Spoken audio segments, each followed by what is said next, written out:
The knife slipped from my hand and clattered against the granite countertop, just as Marcus's voice sliced through the warm chaos of Thanksgiving morning like a blade through flesh. "Catherine, what the hell are you doing? I told you to stay out of the kitchen while I'm preparing the turkey." I stared down at the thin red line on my finger where the paring knife had nicked me, then up at my husband of 5 years.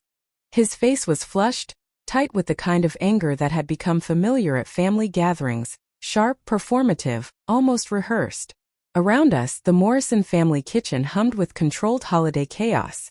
Patricia conducted side dishes like an orchestra. Helen hovered near the dining table, adjusting place settings that didn't need adjusting. Cousins, aunts, and uncles drifted in and out with the casual entitlement of people who belong somewhere I apparently did not. "I was just trying to help with the cranberry sauce," I said quietly, reaching for a paper towel to wrap my finger. "Patricia asked me to." "I don't care what Patricia asked you to do," Marcus snapped, stepping between me and the stove where the turkey, our assigned responsibility, the centerpiece, sat browning in its roasting pan. "Every time you touch something in the kitchen, you manage to screw it up. Remember Easter? That ham you helped with was dry as cardboard." The room stilled. Conversations faltered. Wooden spoons paused midair. Another installment of the Morrison holiday tradition. Marcus, the acclaimed chef, publicly correcting his incompetent wife. "Marcus, honey," Patricia said gently, diplomacy thick in her voice. "Maybe Catherine could help with something else. She could set the table, arrange flowers. Task safe enough not to threaten anything important. She could contaminate those too," Marcus muttered, loud enough to land. "I swear, Cat has reverse culinary skills," he added. "Everything she touches turns to disaster."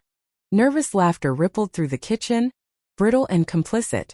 Heat flooded my face, the familiar burn of humiliation. This was the 5th family gathering in 2 years where Marcus had undermined my basic competence, each time sharper than the last. What had once passed as teasing about my simple cooking style had curdled into outright mockery. "I think I'll go check on the wine selection," I murmured, backing toward the doorway. "Good idea," Marcus called after me. "Maybe you can manage to open a bottle without breaking the cork." More laughter followed as I escaped into Patricia's impeccably styled living room. The walls were lined with framed photographs documenting decades of Morrison holidays. Smiling faces, matching sweaters, shared histories. I was absent from all of them. 5 years of marriage, and I still felt like a guest overstaying her welcome in a club that had already decided she wasn't membership material. My phone buzzed. "Sarah. How's the Morrison circus? Is Marcus being his charming self?" I typed a reassuring reply, deleted it, then wrote instead, "Same as always. Hope your day is better." Almost immediately, "Sarah. Mom, you don't have to put up with that crap. You know that, right?" I stared at the screen, thinking about the 8 years I'd spent recovering from my first marriage, a relationship that ended only after I found the courage to leave a man who spent 15 years convincing me that my professional achievements meant nothing compared to my failures as a wife and mother. Meeting Marcus had felt like redemption, a second chance. He'd admired my quiet intelligence, my gentleness. He'd seemed proud of me. Somewhere along the way, that admiration had twisted into the same dismissive condescension I thought I'd escaped. Only now it wore a chef's coat and focused narrowly on domestic competence. And it came wrapped in the authority of international culinary acclaim. "Catherine." Helen Morrison appeared in the doorway, holding a glass of wine and wearing the practiced expression of someone delivering unwelcome but necessary wisdom. "I hope you don't take Marcus's comments too seriously, dear," she said. "He's just passionate about food. That makes him particular." "I understand," I said automatically. "He really does care about you. He just wants everything to be perfect for family gatherings." Perfect.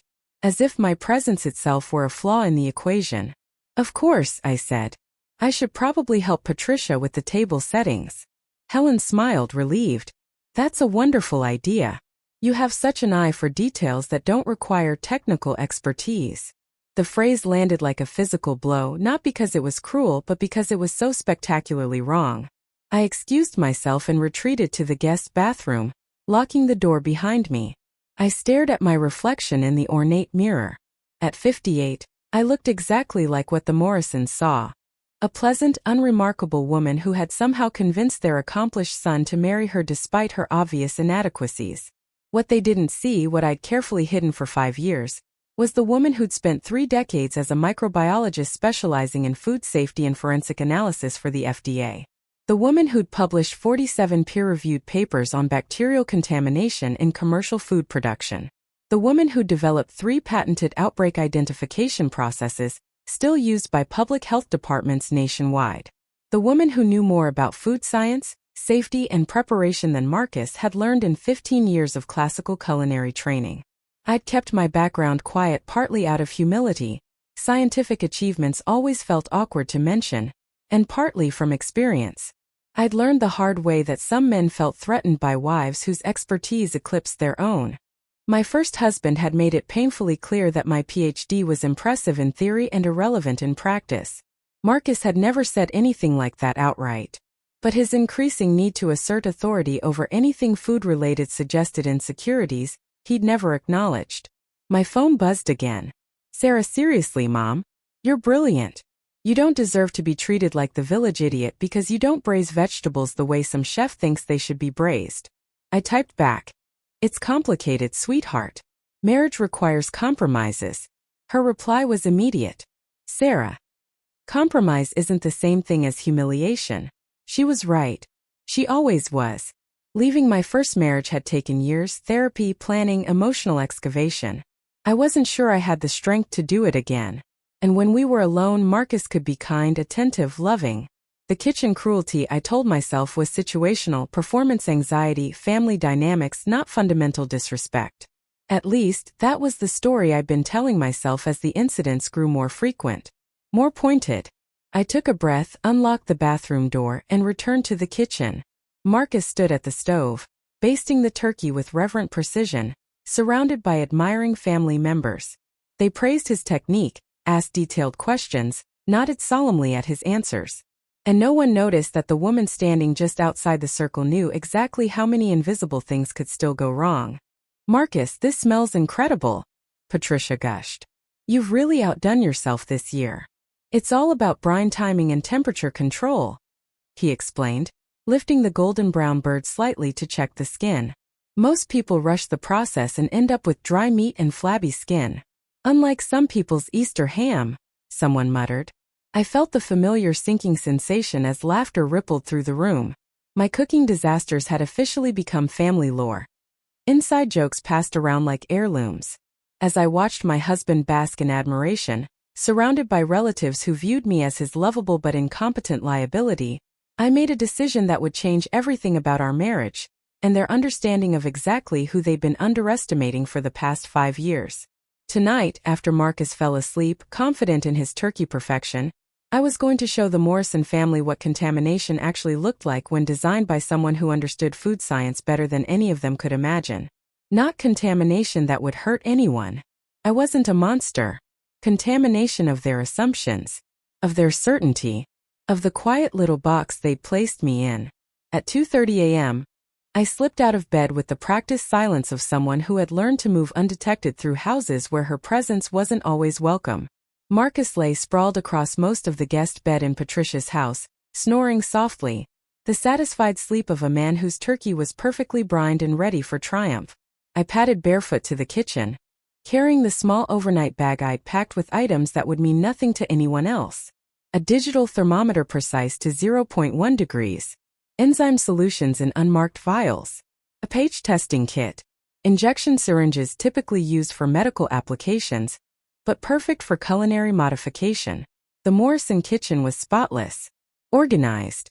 Marcus's turkey sat in its roasting pan like a sleeping monument to his expertise. 22 pounds of heritage bird, brined for 36 hours in his signature blend of herbs, spices, and aromatics. The skin already glistened from the butter compound he'd carefully rubbed beneath it, promising the kind of crisp perfection food magazines put on their covers. It would be delicious. Marcus was genuinely talented. His classical training showed in every detail. But it would also be predictable, conventional, limited by techniques that hadn't meaningfully evolved in centuries. I opened my bag. This would either be the most elaborate practical joke of my life, or the end of my marriage. From my years analyzing food fraud for the FDA, I knew exactly how to enhance poultry beyond conventional cooking. The first step was enzymatic tenderization, a carefully calibrated solution of bromelain and papain, designed to break down muscle fibers at the molecular level. I filled my smallest syringe and began systematic injections through the breast, thighs, and legs, following natural muscle seams where punctures would disappear once cooked.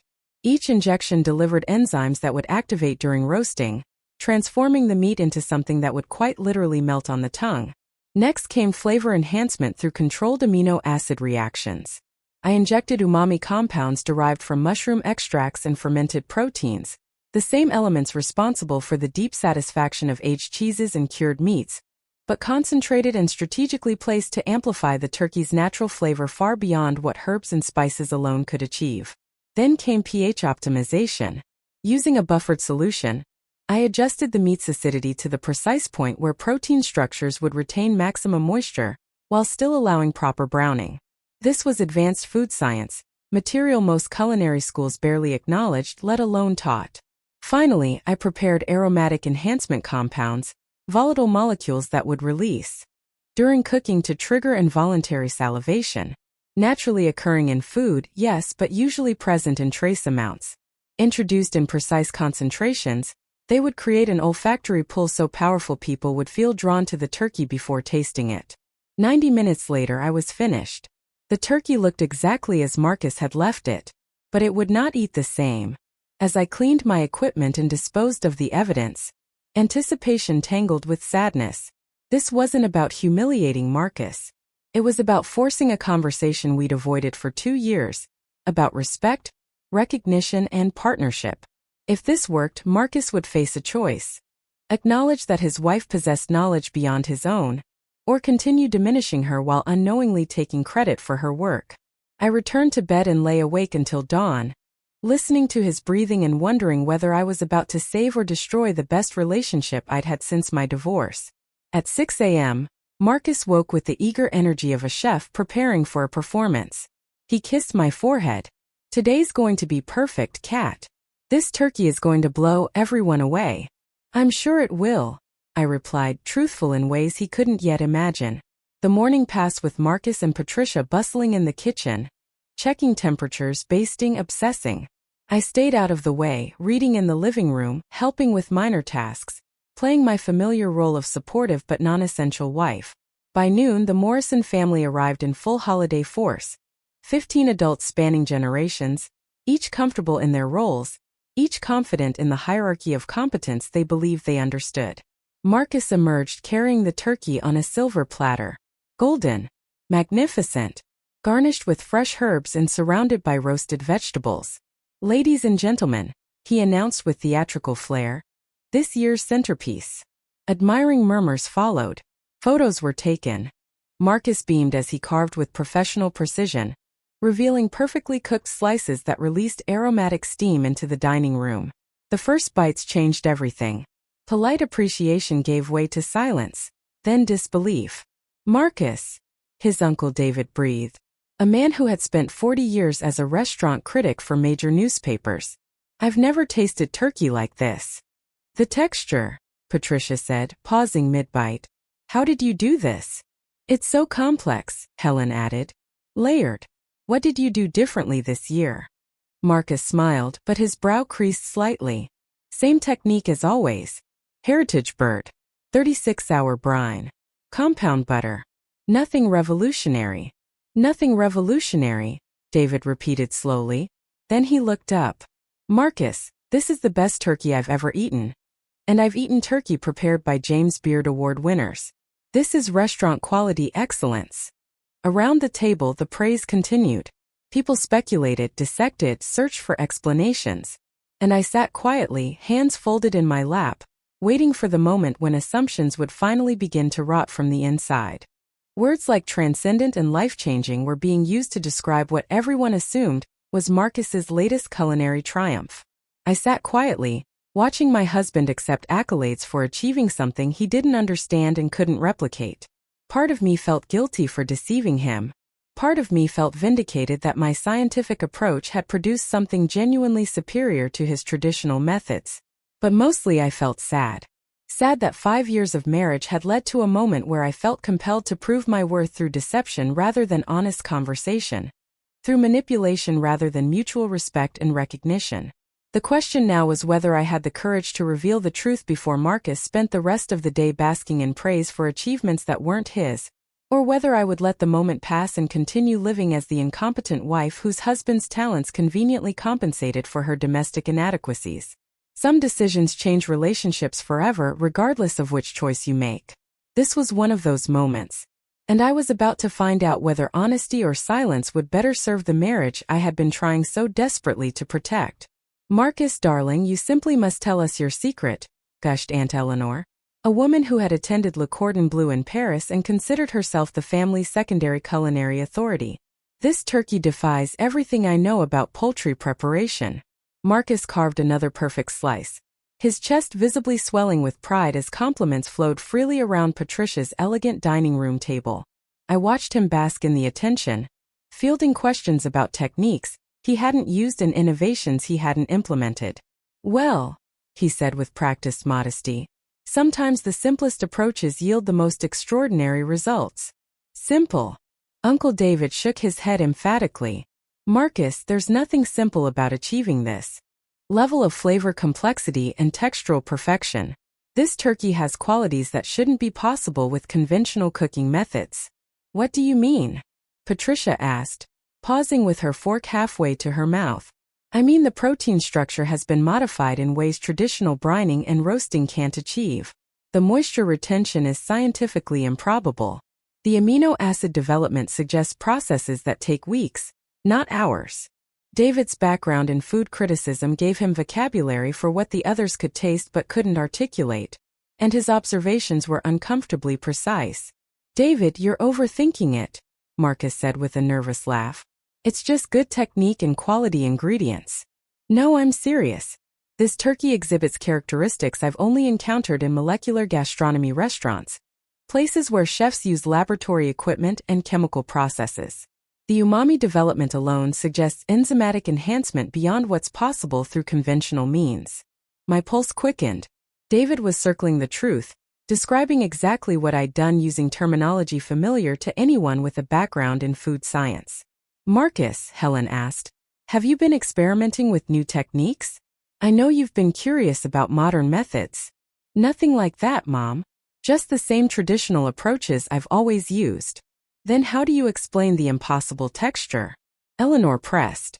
"I've been cooking for 50 years and I've never achieved anything remotely comparable to this." Marcus shifted uncomfortably as praise turned into interrogation, questions he couldn't answer because he hadn't earned them.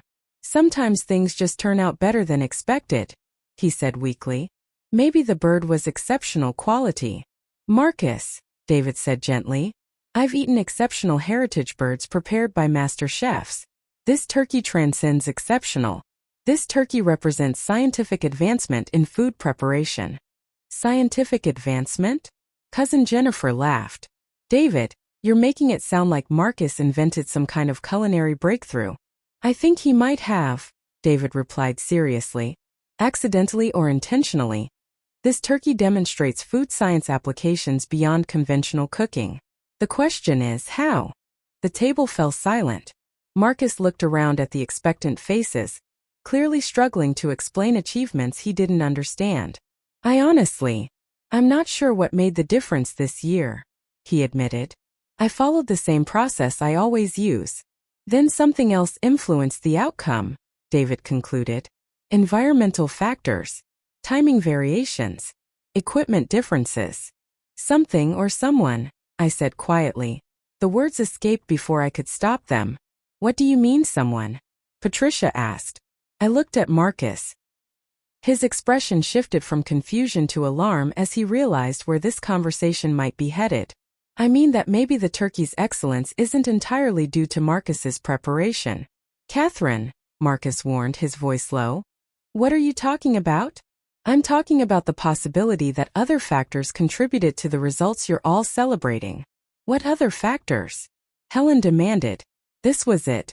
The moment where I either retreated into comfortable invisibility or stepped forward into consequences I couldn't control. Scientific factors, I said.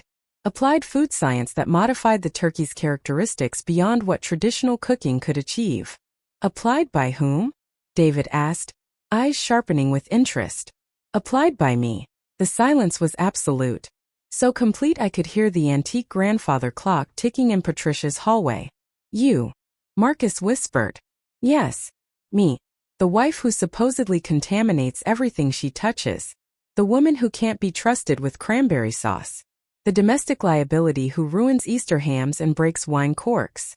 Catherine, Patricia said carefully, what are you saying? I'm saying the turkey you're praising as Marcus's masterpiece was scientifically enhanced by someone with 30 years of experience in food microbiology and biochemical analysis. 30 years of experience in what? Eleanor's fork clattered onto her plate. Food science. I'm a microbiologist, retired from the FDA after 3 decades analyzing food safety, contamination patterns, and biochemical processes that affect taste, texture, and nutritional value. Marcus stared at me with an expression I'd never seen before. Shock, disbelief, and something dangerously close to betrayal. You're a what? I'm Dr. Catherine Morrison, PhD in microbiology from Johns Hopkins, former senior researcher for the Food and Drug Administration, published author of 47 peer-reviewed papers on food safety and biochemical enhancement, holder of 3 patents for foodborne illness detection methods. My credentials landed in the silence like stones dropped into a deep well. You're a doctor, Jennifer whispered. You have a PhD from Johns Hopkins? Helen breathed. You worked for the FDA? David leaned forward. Which division? Food safety and applied research. 15 years analyzing commercial food production. 15 years developing biochemical enhancement techniques for nutritional optimization. Biochemical enhancement techniques, David repeated slowly. Like what you applied to this turkey? Exactly like what I applied to this turkey. Enzymatic tenderization, amino acid amplification, pH optimization for moisture retention, aromatic compound introduction for enhanced palatability. Marcus finally found his voice. When did you do this? Last night. After you fell asleep, confident in your traditional preparation methods. I spent 90 minutes applying food science techniques that transformed your turkey into something beyond conventional culinary achievement. His voice cracked. You never told us you were a scientist. The words landed like a dropped plate. Why didn't Marcus know about your background? Eleanor continued. What else did you do to the turkey? Is it safe to eat? How long have you been hiding this? I stood up from the table, feeling simultaneously liberated and terrified by what I just set in motion. I've been hiding it for 5 years, I said evenly, because I learned in my first marriage that some men feel threatened by wives whose professional expertise exceeds their own. I thought Marcus was different. Apparently, being publicly humiliated about my so-called contaminating influence was preferable to acknowledging that I might know something about food science. Marcus stood too, his face flushed with anger and embarrassment. Catherine, we need to talk privately. No, Marcus. We need to talk publicly, because publicly is how you've been undermining my competence for 2 years, and publicly is how we're going to decide what happens next. Some family dinners end with pleasant conversation and plans for future gatherings. Ours was about to end with a reckoning that would either destroy my marriage or force it to evolve into something built on mutual respect, rather than assumed superiority. Everyone at Patricia's table was about to learn what happens when you underestimate a woman who has spent 3 decades studying exactly the biochemical processes they just experienced firsthand. Marcus stood at the head of the table, his face cycling through emotions faster than I could catalog them. Anger, embarrassment, confusion, and something dangerously close to humiliation. The same humiliation he'd been serving me in carefully measured portions at family gatherings for 2 years. This is not the time or place for this conversation, he said through clenched teeth. Isn't it? I remained standing, my hands surprisingly steady despite my racing heartbeat. Because this seems like exactly the time and place. You've spent 2 years telling this family that I contaminate everything I touch. That I'm incompetent in the kitchen. That my contributions to family meals are disasters waiting to happen. I never said you were incompetent. You told them I had reverse culinary skills. You said everything I touch turns to disaster. You made jokes, repeatedly, about me breaking wine corks and ruining Easter ham. Patricia cleared her throat. Perhaps we should all take a step back. No, Patricia, I interrupted, surprised by the firmness in my own voice. I've been taking steps back for 2 years. Quietly. While your brother publicly criticized me and positioned himself as the unquestioned authority on everything food-related. David leaned forward, his attention laser-focused. Dr. Morrison, can you explain exactly what enhancements you applied to the turkey? I can explain every molecular modification, I said calmly. The scientific rationale behind each technique, and the precise biochemical processes that produced what you all tasted. This is insane, Marcus muttered. You're making it sound like you performed surgery on a turkey. I performed food science on a turkey, I replied, which is actually more complex than surgery, because it requires manipulating multiple biological systems simultaneously, while predicting their interactions during thermal processing. Eleanor looked genuinely baffled. Catherine, how is it possible we've known you for 5 years and never knew you were a scientist? Because I learned that being a successful professional woman can threaten men who need to feel superior to their wives. I thought hiding my background would prevent conflicts about competence. Hiding your PhD from Johns Hopkins? Helen shook her head. That's an extraordinary accomplishment. Scientific advancement? Cousin Jennifer laughed. David, you're making it sound like Marcus invented some kind of culinary breakthrough. I think he might have, David replied seriously. Accidentally or intentionally. This turkey demonstrates food science applications beyond conventional cooking. The question is, how? The table fell silent. Marcus looked around at the expectant faces, clearly struggling to explain achievements he didn't understand. I'm not sure what made the difference this year, he admitted. I followed the same process I always use. Then something else influenced the outcome, David concluded. Environmental factors, timing variations, equipment differences. Something or someone, I said quietly. The words escaped before I could stop them. What do you mean someone? Patricia asked. I looked at Marcus. His expression shifted from confusion to alarm as he realized where this conversation might be headed. I mean that maybe the turkey's excellence isn't entirely due to Marcus's preparation. Catherine, Marcus warned, his voice low. What are you talking about? I'm talking about the possibility that other factors contributed to the results you're all celebrating. What other factors? Helen demanded. This was it. The moment where I either retreated into comfortable invisibility or stepped forward into consequences I couldn't control. Scientific factors, I said. Applied food science that modified the turkey's characteristics beyond what traditional cooking could achieve. Applied by whom? David asked, eyes sharpening with interest. Applied by me. The silence was absolute. So complete I could hear the antique grandfather clock ticking in Patricia's hallway. You. Marcus whispered. Yes. Me. The wife who supposedly contaminates everything she touches. The woman who can't be trusted with cranberry sauce. The domestic liability who ruins Easter hams and breaks wine corks. Marcus looked around the table. I feel like I don't know my own wife. You don't, I agreed. You know the version of me designed not to threaten your ego. That's not fair. What isn't fair?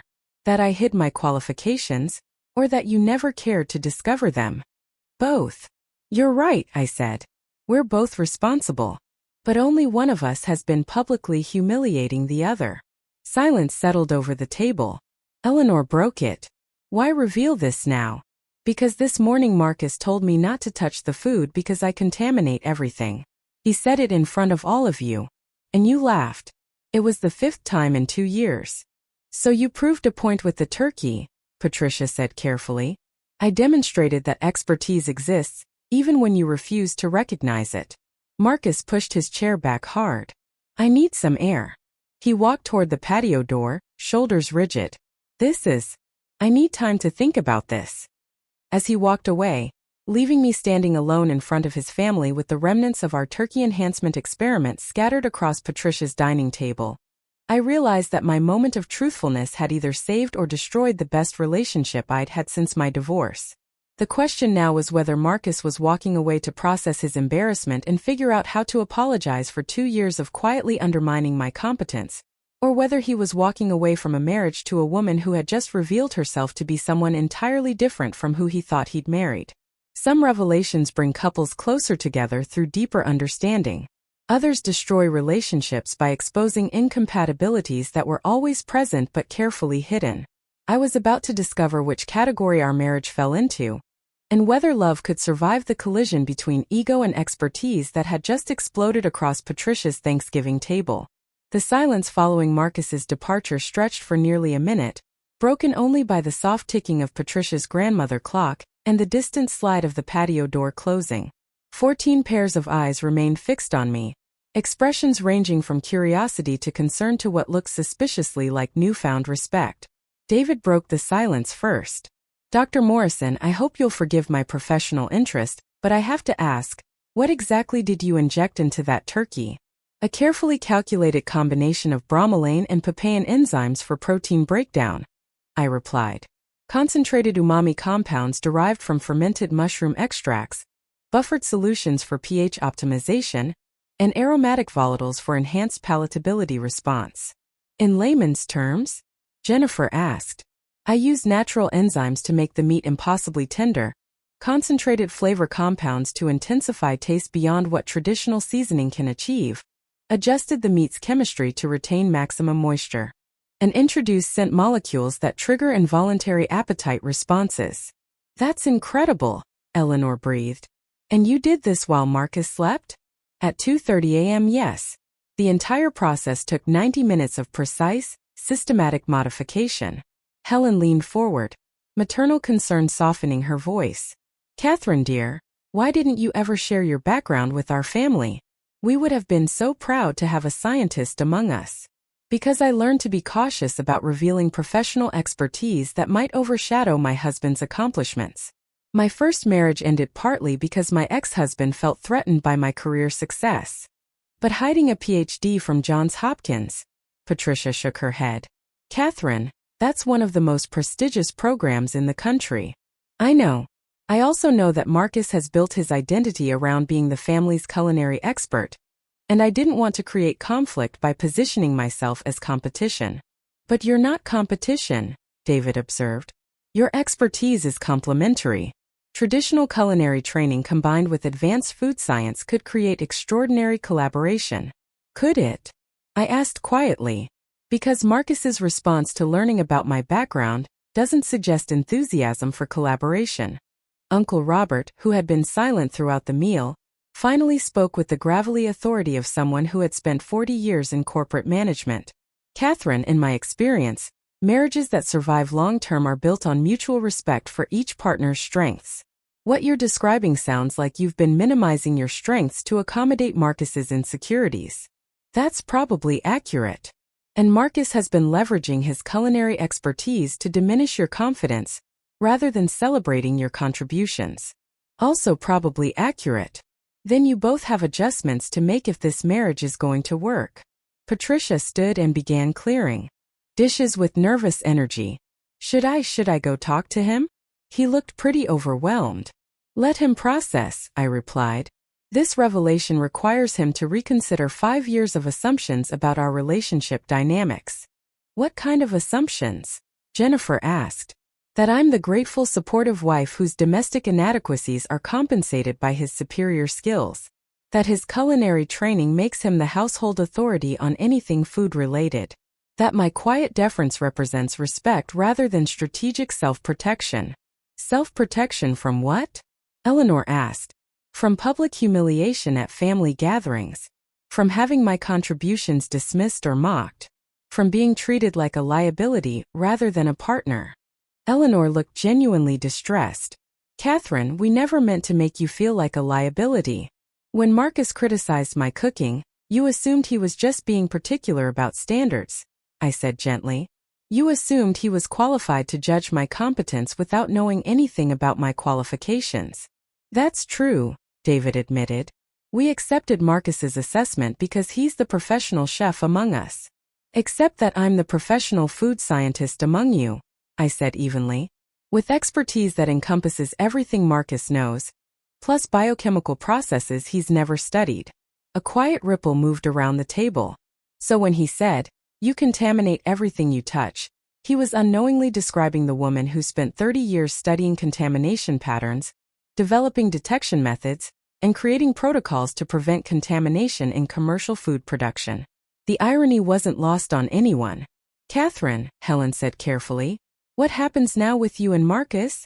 "That depends on whether Marcus can accept that his wife possesses expertise that exceeds his own in areas he considers his professional domain. If he can't, then I either go back to hiding my qualifications to preserve his ego, or I end this marriage and find someone who values professional accomplishment rather than feeling threatened by it." "Those seem like extreme options," Patricia said. "Hiding my PhD for 5 years was extreme. Being publicly humiliated by someone with no scientific training was extreme. Enhancing a turkey at 2:30 a.m. to prove my competence was extreme. We're already operating in extreme territory." David was still taking notes, fascinated. "Dr. Morrison, from a purely scientific perspective, what you accomplished represents a breakthrough application of biochemistry to culinary arts. Have you considered consulting work that combines your background with Marcus's skills?" "I've considered it. But collaboration requires mutual respect and shared credit. Marcus would have to acknowledge my contributions rather than claiming sole responsibility for outcomes I enhanced, like he was doing today." "Exactly like he was doing today," David said. Through the patio door, I could see Marcus sitting on Patricia's deck furniture, staring out into the backyard with the posture of someone struggling to reconcile new information with an old identity. Should I go talk to him? I asked more to myself than the room. "What would you say?" Robert asked. "That I'm sorry for deceiving him. But I'm not sorry for demonstrating that his criticism was based on ignorance rather than expertise." "That's honest," Robert said. "And honest conversations are the only way to save this marriage now." I excused myself and walked toward the patio, leaving the Morrison family to absorb the revelation that the woman they had dismissed as Marcus's domestic liability was, in fact, more qualified to enhance their Thanksgiving turkey than their celebrated chef's son and brother. I was about to find out which category our marriage belonged to, and whether 5 years of hiding my qualifications had been protective wisdom or destructive deception that had finally reached its expiration date. I found Marcus sitting at the edge of Patricia's deck, his feet dangling over the side like a child whose world had suddenly become too complicated to understand. His shoulders were hunched forward, and he was methodically shredding fallen leaves between his fingers. A nervous habit I'd noticed during other moments of stress throughout our marriage. "Mind if I sit?" I asked, settling beside him before he could answer. 5 years, he said without looking at me. 5 years of marriage, and I find out my wife is Dr. Catherine Morrison, PhD from Johns Hopkins, published researcher, FDA expert. Yes, 5 years of telling you to stay out of the kitchen because you didn't know what you were doing. Yes, 5 years of correcting your mistakes and explaining basic cooking concepts to someone who understands food science better than I understand anything. Yes. He turned to look at me finally, his eyes red-rimmed with what might have been tears or anger or both. "How could you let me do that?" he demanded. "How could you let me make a fool of myself by lecturing you about things you could teach at the university level? Because I thought protecting your ego was more important than defending my expertise." "Protecting my ego?" His voice cracked. "Marcus, every time I mentioned scientific principles related to food preparation, you dismissed them. Every time I offered alternative techniques, you explained why traditional methods were better. You made it clear that my role was to support your culinary authority, not challenge it with information you didn't want to hear." "I never said I didn't want to hear your information. You said I was overcomplicating simple processes. You said I watched too much Food Network. You laughed when I tried to explain enzymatic reactions and protein modification because, to you, they sounded theoretical and impractical for home cooking. Because you couldn't distinguish between theoretical knowledge and applicable expertise." Marcus stood abruptly and walked to the deck railing, gripping it with white knuckles. "So you decided to hide your PhD instead of educating me about your background?" "I decided to avoid conflicts that might damage our relationship. I thought being quietly supportive would be better than creating tension over professional competence." By lying to me for 5 years, he said sharply. By omitting information you never asked for and might not have welcomed? Catherine, I married you thinking you were a retired lab technician. I've been treating you like someone who needed my guidance and protection in areas where you're actually the expert. I know. Do you have any idea how that makes me feel? Probably similar to how I felt for 2 years while you publicly criticized my competence in front of your family. He spun around, anger flashing in his eyes. That's not the same thing. I was trying to help you improve your skills, not deliberately deceiving you about my qualifications. Were you? I asked quietly. Or were you establishing yourself as the household authority while diminishing my confidence to maintain your position? That's a terrible thing to say. Is it? Because from my perspective, your help consistently involved public criticism that made me look incompetent while making you look superior. I never intended to make you look incompetent. Then why did you do it in front of your family? I pressed. Why not offer private guidance if your goal was genuinely to help me improve? Marcus was quiet for a long time, apparently considering motivations he hadn't examined consciously. I suppose, he said slowly, I wanted them to understand that I was contributing valuable expertise to our household. Expertise that required diminishing my contributions to seem impressive. No, that's not. I didn't think of it that way. How did you think of it? I thought of it as demonstrating my value, showing my family that I was still the accomplished chef they've always known, even in retirement. Even in retirement from restaurant work? I said gently. Yes, Marcus. You've been retired for 3 years. Are you concerned your family doesn't respect your achievements anymore? Maybe. I think you built your identity around culinary excellence, and without a restaurant kitchen to demonstrate that excellence, you used family gatherings as performance opportunities to prove your continued relevance. He winced. When you put it like that, it sounds manipulative and insecure. Because it was manipulative and insecure. And your response, he said quietly, was to deceive me about possessing expertise that could have enhanced my cooking instead of competing with it. My response was to avoid triggering insecurity that might damage our relationship, I replied. By hiding fundamental information about who I am professionally. By protecting both of us from conflicts that destroyed my first marriage. Marcus sat back down beside me, the fight seeming to drain out of him. Tell me about your first marriage, he said. Help me understand why you thought hiding your PhD was necessary. My ex-husband felt threatened by my professional success. He wanted a wife who made him feel superior, not one who reminded him daily that her career achievements exceeded his own. So he asked you to minimize your accomplishments. He made it clear that my accomplishments were impressive in theory, but irrelevant to being a good wife and mother.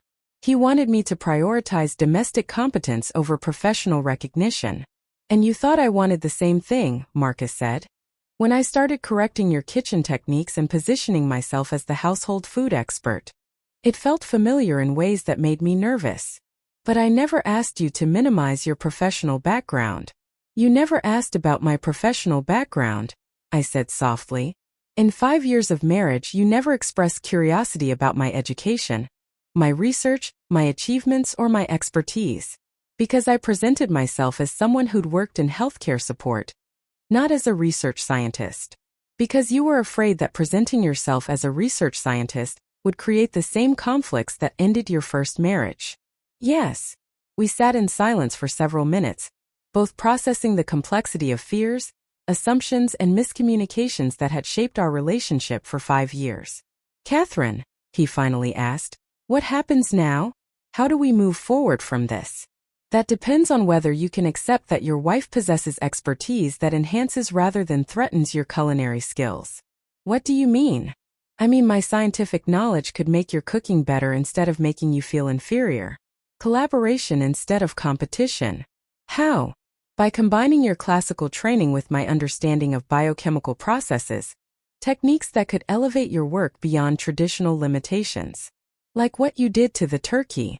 Exactly like what I did to the turkey, I said. But as a partnership, not secret enhancement. You'd be willing to share your knowledge instead of hiding it? If you'd be willing to acknowledge my contributions instead of claiming sole credit for outcomes I helped create. And if I can't handle being married to someone whose expertise exceeds my own in areas I consider my professional domain, then we'll end this marriage, I said calmly. And I'll find someone who values intellectual partnership over ego protection. Marcus looked at me with an expression that combined fear, hope, and what might have been the beginning of genuine respect.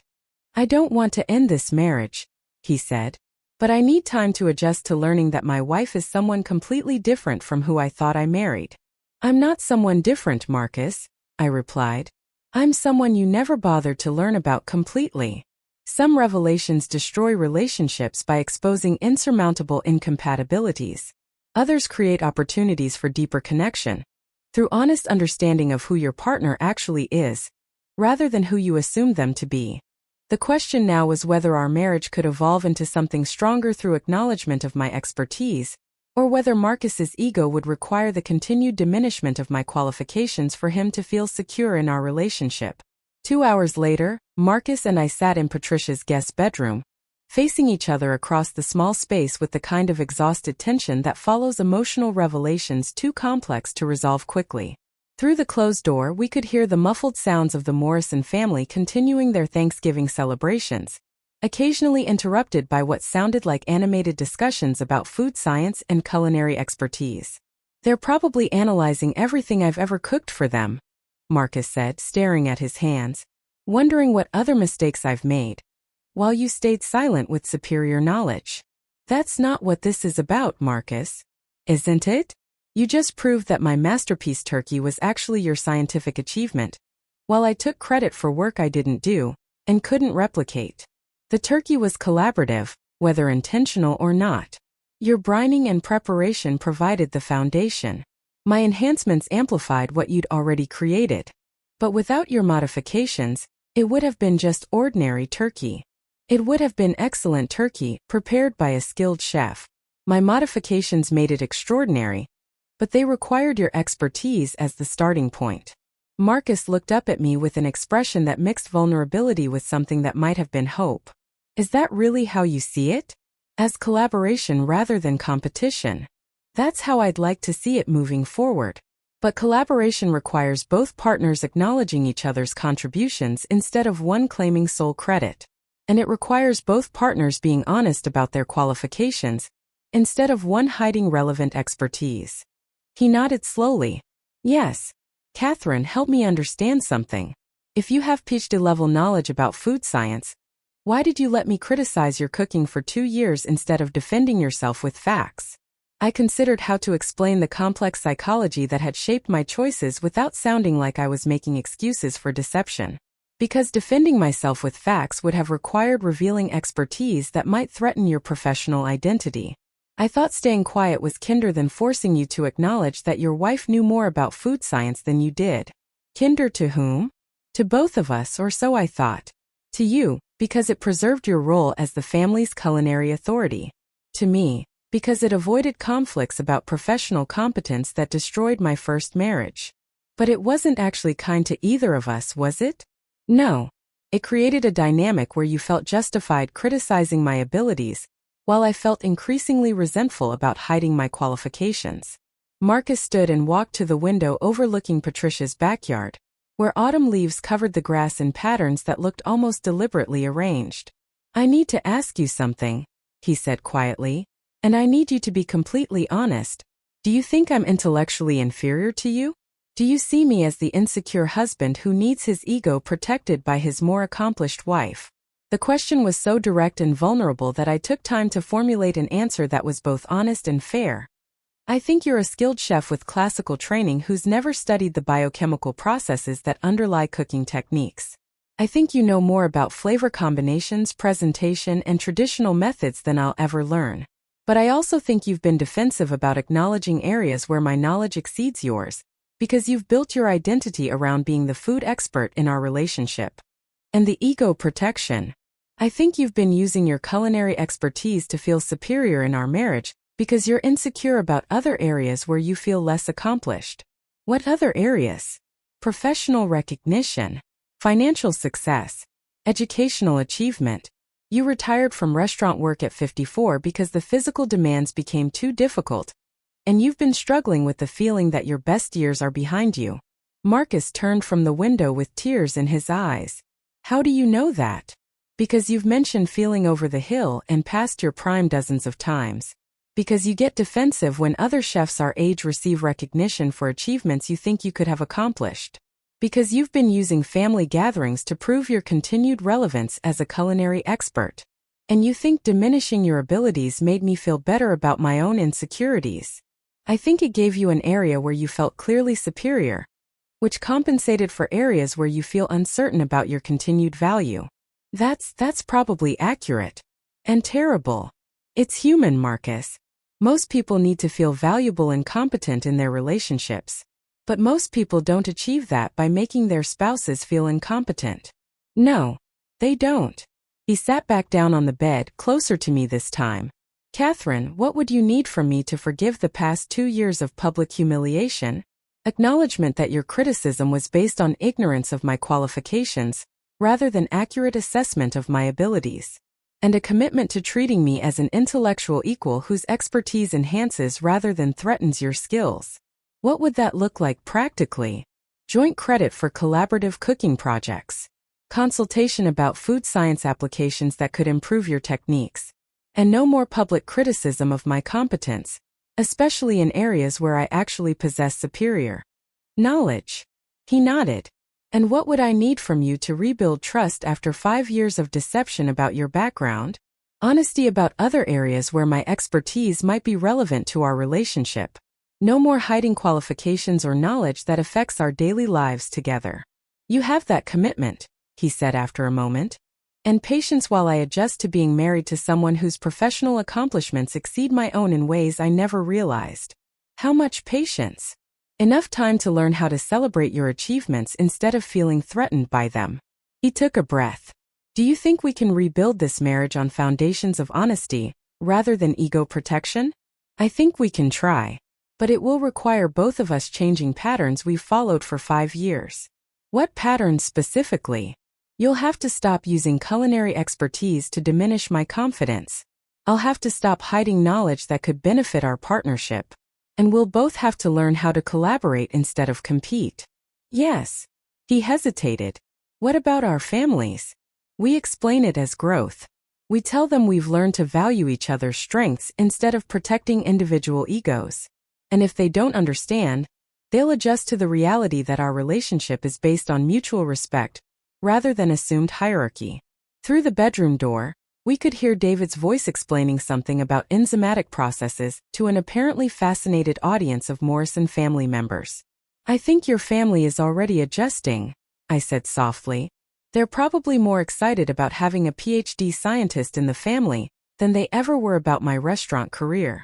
Does that bother you? Less than I thought it would. Actually, it feels relieving. Relieving how? Like I don't have to be the only accomplished person in the family anymore. Like I can share that pressure with someone whose achievements I can be proud of instead of threatened by. For the first time since my revelation at the dinner table, Marcus smiled, tentative but genuine. Catherine, would you be willing to teach me some of the food science techniques you used on the turkey? Would you be willing to teach me some of the classical preparation methods that made the turkey worthy of scientific enhancement? He laughed softly. I think that sounds like the beginning of an actual partnership. Some marriages survive major revelations by returning to previous dynamics with better understanding. Others survive by evolving into entirely new relationships, built on honest appreciation of each partner's actual capabilities. Our marriage had reached a crossroads, testing which path might lead us toward building something stronger than what we'd had before. The truth forced us to confront who we really were instead of who we had been pretending to be. 3 months later, I stood in the test kitchen we'd built in our garage, watching Marcus carefully measure pH buffers, while I monitored the temperature of the enzyme solutions for our next culinary experiment. The transformation of our relationship over the winter had been remarkable, never perfectly smooth, but consistently moving toward genuine partnership rather than the careful performance we'd maintained for 5 years. The bromelain solution is ready, I announced, checking the precision thermometer. Optimal enzymatic activity at exactly 98.6 degrees Fahrenheit. Perfect timing. The duck is prepped for injection, Marcus replied. And I've balanced the aromatic compound mixture for maximum palatability enhancement. Marcus had embraced food science with the same passion he once brought to traditional cooking. Watching him master complex biochemical processes felt like seeing him rediscover his professional excitement. The fusion of his classical training with my scientific expertise was producing results neither of us could have achieved alone. How long until the Jenkins arrive?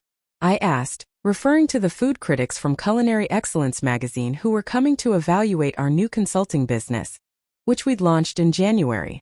20 minutes, Marcus said. Are you nervous? Excited, I answered honestly. This is the first time I've been able to use my scientific knowledge openly since retiring from the FDA. It feels like stepping out of hiding.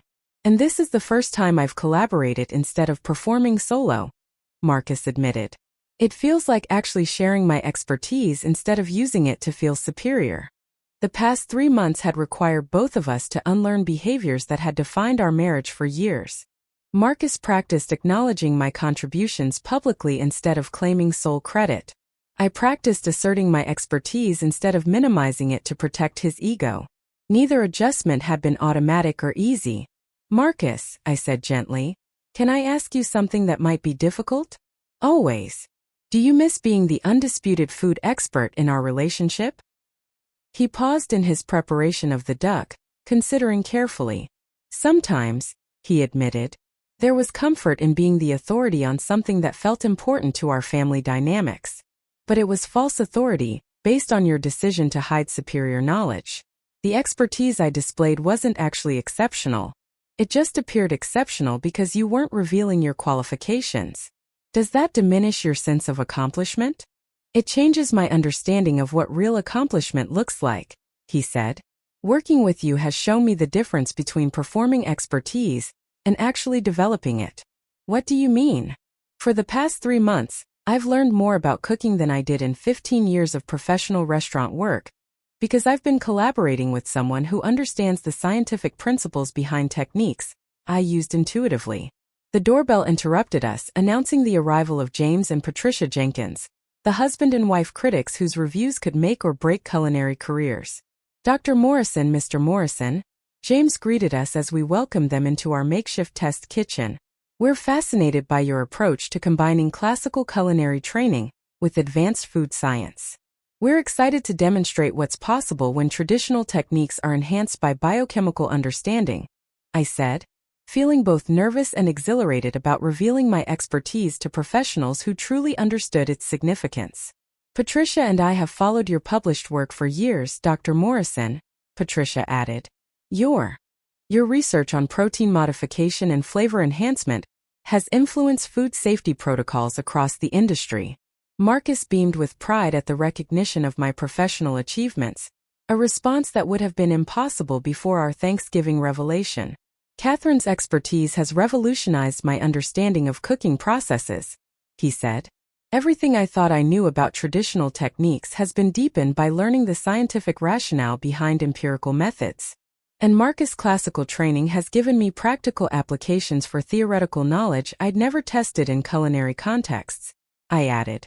The collaboration has been professionally exciting for both of us. Show us what you've developed, James said, settling into the observation chairs we'd arranged in our garage laboratory.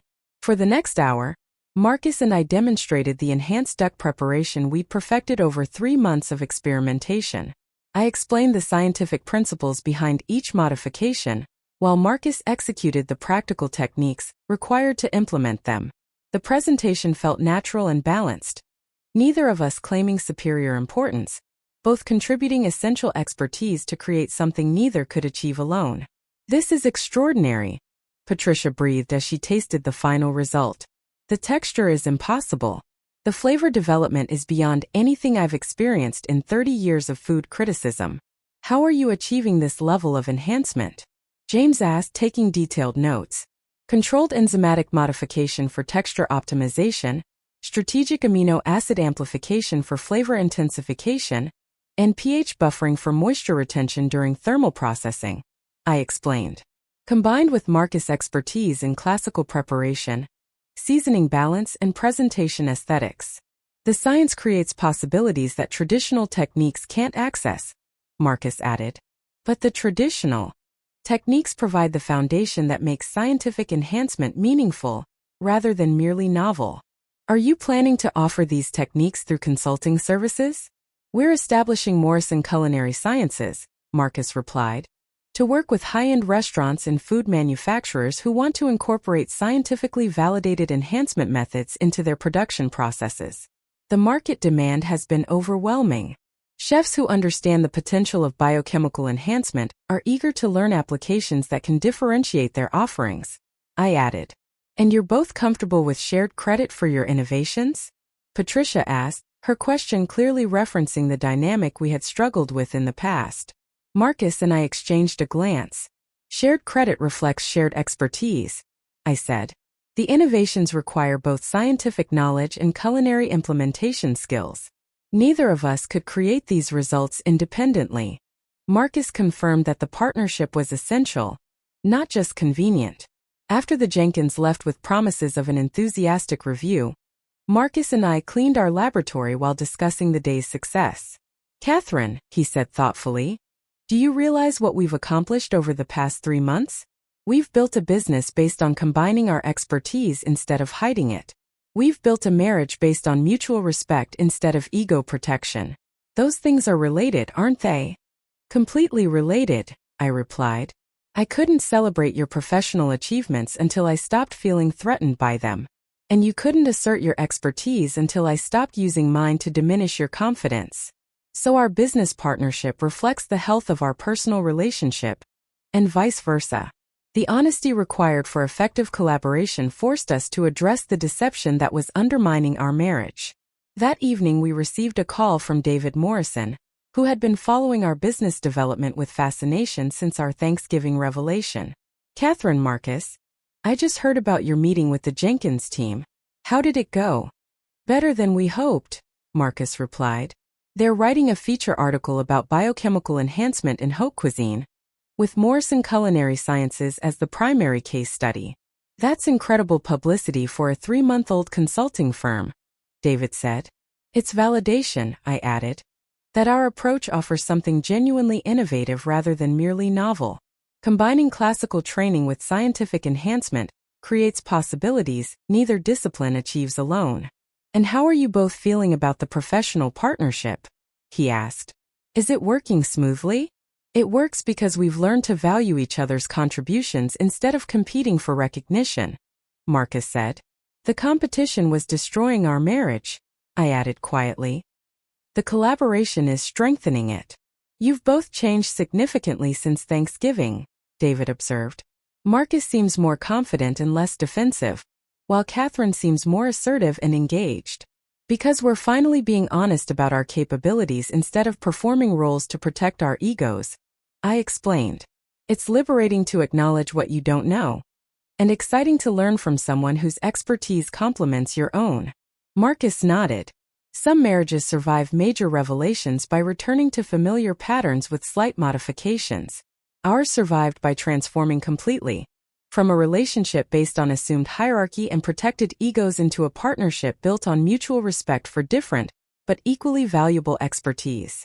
The turkey that began as Marcus' traditional preparation and ended as my scientific enhancement became the foundation for a business celebrating both our contributions equally. And every day in our laboratory, as we develop new techniques requiring both classical cooking skills and advanced food science knowledge, we prove that the best innovations come from honest collaboration rather than competitive deception. 6 months later, Michelin star kitchen. 6 months after our Thanksgiving revelation, Marcus and I stood in the kitchen of Michelin-starred restaurant Le Jardin, watching head chef Antoine Dubois taste our latest collaborative creation, a lobster preparation combining Marcus' classical French training with my molecular enhancement techniques. This is impossible, Antoine whispered, eyes closed as he savored the bite. The texture, the flavor concentration, the aromatic complexity. How are you achieving this level of refinement? Systematic application of biochemical enhancement to traditional French technique, I explained. Controlled enzymatic modification of protein structures combined with strategic amplification of natural flavor compounds. executed through classical preparation methods that respect the ingredients' essential character. Marcus added, the science amplifies traditional techniques rather than replacing them. We were filming a segment for the Food Network show Culinary Innovations, which had contacted us after the Jenkins article in Culinary Excellence generated national attention for Morrison Culinary Sciences. Dr. Morrison, said host Sarah Chun, what's been the most surprising aspect of applying food science to haute cuisine? Learning that traditional cooking methods often achieve optimal results through intuitive processes grounded in scientific principles chefs never formally understood, I replied. Marcus' classical training already utilized biochemical concepts. He simply didn't know the mechanisms behind his empirical knowledge. And Mr. Morrison, she continued, how has understanding food science changed your approach to cooking? It's made me more precise and more adventurous, Marcus said. Understanding why traditional techniques work gives me confidence to experiment with enhancements that improve rather than abandon classical methods.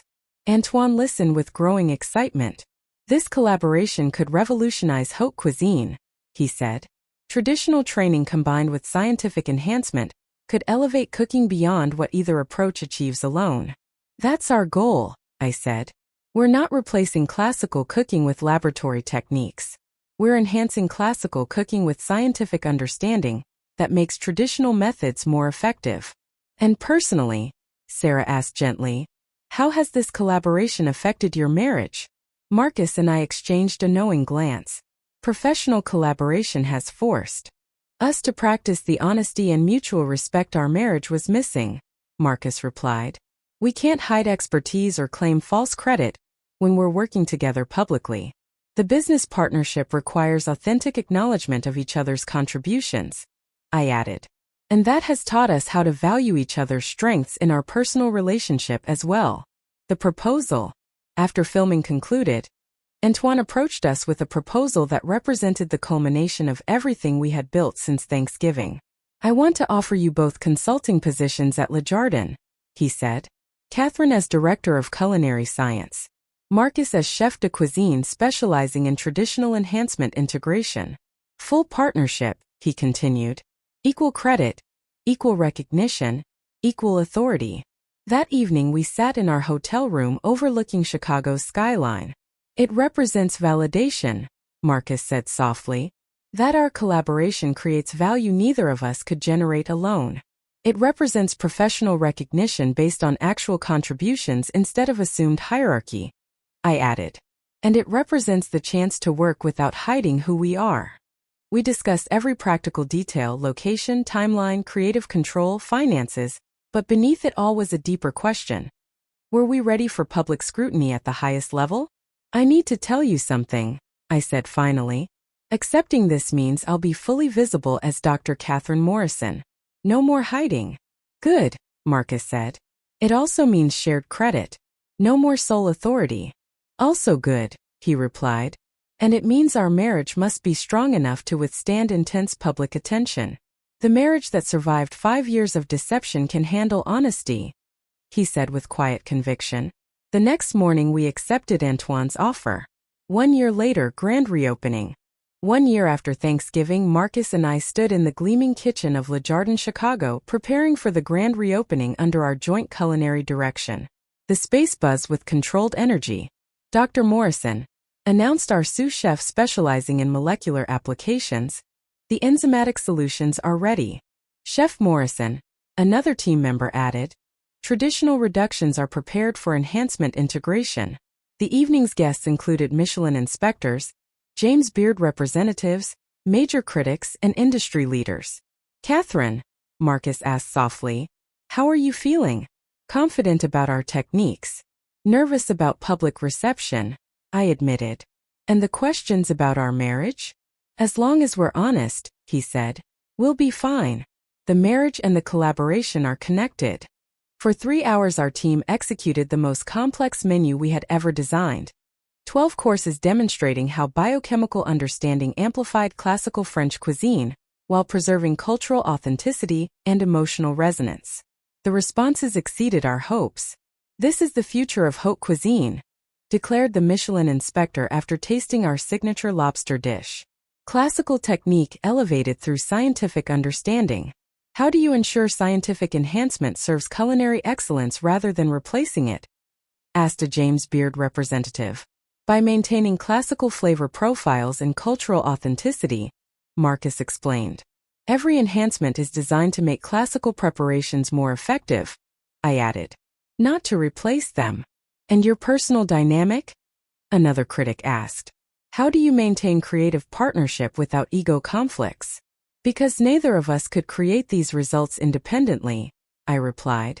Shared credit reflects shared necessity.